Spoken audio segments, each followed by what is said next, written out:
Bismillahirrahmanirrahim. Alhamdulillahirabbil alamin. Wassalatu wassalamu ala asyrafil anbiya'i wal mursalin wa ala alihi wa sahbihi ajma'in, amma ba'du. Kembali saya membacakan kitab Syarah Aqidatul Awam Jala'ilul Afham pada pembahasan tentang Al-Jannah, iaitu syurga.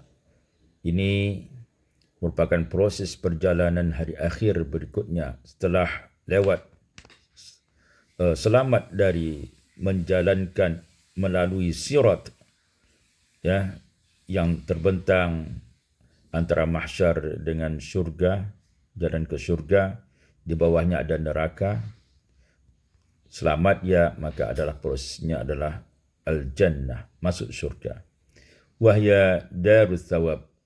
Surga itu adalah negeri atau tempat pembalasan kebajikan-kebajikan seseorang yang telah melakukan perbuatan-perbuatan baik di dunia ini. Qala ta'ala, firman Allah Subhanahu wa taala, tilkal jannatul lati nurithu min ibadina man kana taqiyya, bahwa itulah syurga itu yang kami wariskan, kami berikan kepada hamba-hamba kami yang mereka adalah orang-orang yang bertakwa. Surat Maryam ayat 36, bisa dicek terjemahannya yang sebenarnya, yang sebaik-baiknya. A'addahallahu lil mu'minin.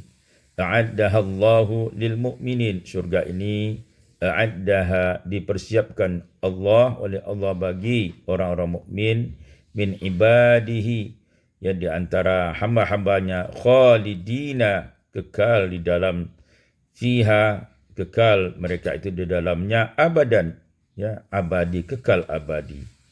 Mereka orang-orang mukmin yang telah dipilih oleh Allah Subhanahu wa taala, dikaruniakan oleh Allah Subhanahu wa taala masuk syurga bimahdi fadli, semata-mata karena keutamaan karunia dari Allah Subhanahu wa taala.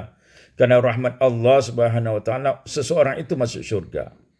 Bukan karena amal ibadahnya, bukan.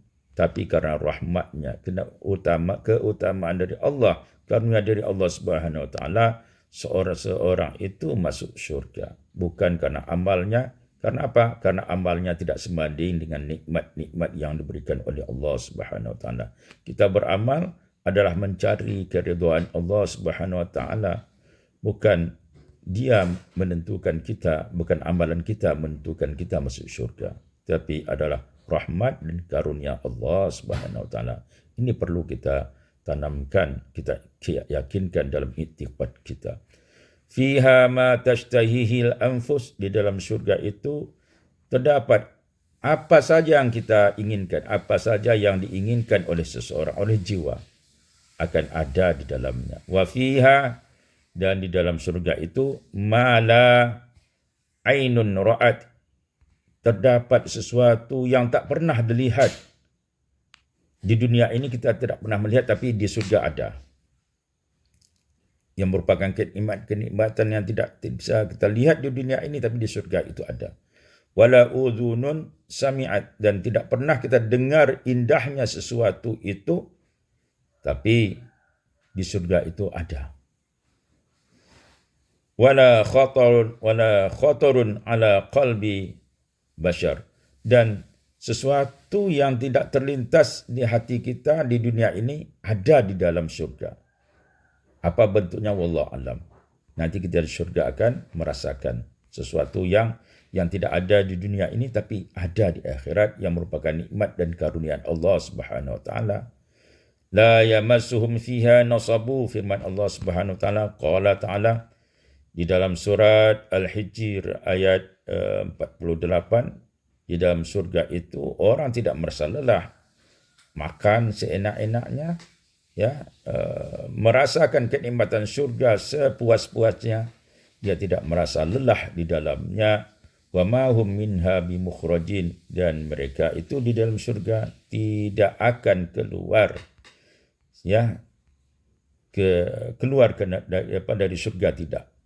Kekal mereka di dalam surga selama-lamanya, menikmati dengan karunia Allah Subhanahu wa taala.